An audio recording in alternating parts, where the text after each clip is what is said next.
कर्ज उतारने में अल्लाह ताला की मदद कैसे हासिल करें, कोई वजीफ़ा बता दे।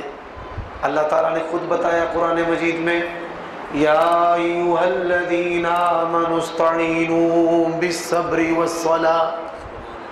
नमाज कर्ज की अदायगी के लिए पहला अमल है नमाज, दूसरा अमल है दुआ, अल्लाहुम्मा अग़फ़िरनी बिहलालिका अन हरामिक वग़्निनी बिफ़ज़लिका अम्मन सिवाक। तीसरा वलिल्लाहिल अस्माउल हुस्ना फ़दऊहु बिहा।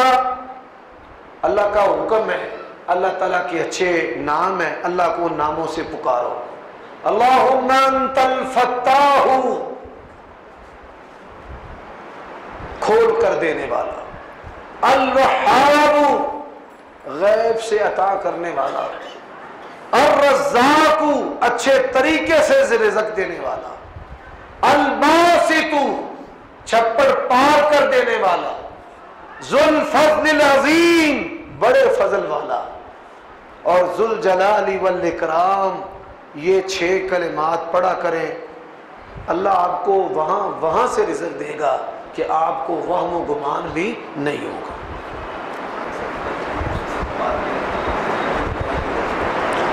बड़ा अहम सवाल है, और ये सवाल भी शायद आप पहली मर्तबा सुन रहे हो और इसका जवाब भी आपको बड़ा अजीब लगेगा। सवाल है कि फ़र्ज या नफल नमाज के अंदर उर्दू में दुआएं की जा सकती हैं। नमाज के अंदर एक ऐसा मकाम है कि जिसके अंदर आप उर्दू पंजाबी में दुआएं कर सकते हैं।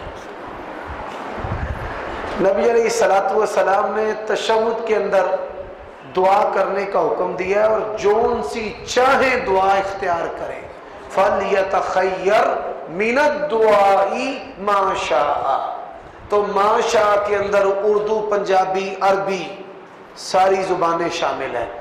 जब आप तशहुद पढ़ लें, दुरूद शरीफ पढ़ लें, तो उसके बाद पंजाबी में, उर्दू में अल्लाह से बात कर सकते हैं जी। फ़र्ज में भी नफल में भी। असी 50 साल दुआवां तो हाले पिछे हैं, साडा बेड़ा गर्क हो गया है। मसना च लड़ाइयां, जुबाना ते गीबता। दुआ के बारे में बहुत हम पीछे हैं अभी। तो तशहुद के अंदर पंजाबी, उर्दू में फर्ज हो नफल हो, दुआ करना जायज और दुरुस्त है जी। मेरे शेख समझ आइए बात की जी। चलो, आपने अल्लाहुम्मा ग़फ़िर लना वलिल मुस्लिमीन वल मुस्लिमात, अल्लाह ने ये नहीं आखे अल्लाहुम्मा ग़फ़िर लि अहलिल हदीस वले अहलि सुन्ना, अल्लाहुम्मा ग़फ़िर सुन्नी, अल्लाहुम्मा ग़फ़िर शिया।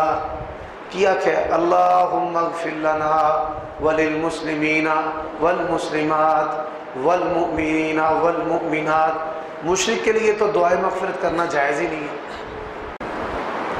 अल्लाह ताला ने एक बेटा दिया है, अल्लाह ताला आपको और बेटे देने पर भी पूरा कादिर है। हमारी दुआ है अल्लाह ताला दे। हमारी यही चाहता है कि अल्लाह ताला दीन का खादम बनाए। अल्लाह ताला आपके बेटे को दीन और दुनिया दोनों चीज़ें अता फरमाए। उसके हक में दीन दुनिया मांगना मसनून है, सिर्फ दीन नहीं। वरहबानियतन इब्तदऊहा मा कतबनाहा अलैहिम। इस्लाम में रहबानियत नहीं है। आप दुआ करें अल्लाह ताला हमारे बेटे को दीन भी बेहतर अता करे और दुनिया भी बेहतर अता करे। ये बात याद रखें, आलमे दीन का हाथ अगर ऐसे है ना ऊपर वाला, उसकी फिर अक्ल व बसीरत का दुनिया मुकाबला नहीं कर सकती। ये बात ज़हन में बिठा लें।